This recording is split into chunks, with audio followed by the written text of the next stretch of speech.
বৃষ্টি শুরু হচ্ছে দেশ জুড়ে। এবার শক্তিশালী পশ্চিমী ঝঞ্ঝার প্রভাবে বিরাট দুর্যোগের পূর্বাভাস রাজ্যে রাজ্যে। ঝড় বৃষ্টির পাশাপাশি পাহাড়ে তুষারপাতের সম্ভাবনাও দেখা দিচ্ছে। ইতিমধ্যেই দেশের 18টি রাজ্যে জারি হয়ে গিয়েছে সতর্কতা। আজ থেকে আগামী 4 দিন চলবে এমন তুলকালাম পরিস্থিতি। এবছর ঝড় বৃষ্টি যেন কিছুতেই পিছু ছাড়ছে না।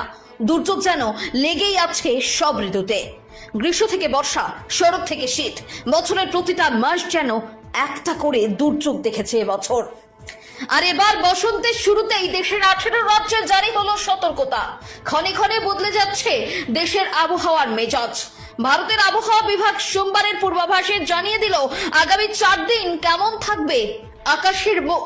লেটেস্ট আপডেট বলছে শুক্রবার পর্যন্ত ঝড় বৃষ্টি, তুষারপাত চলবে একাধিক রাজ্যে। তারপরই আমল বদলাতে শুরু করবে আবহাওয়া। হাওয়া অফিস জানিয়ে দিয়েছে যে ইতিমধ্যে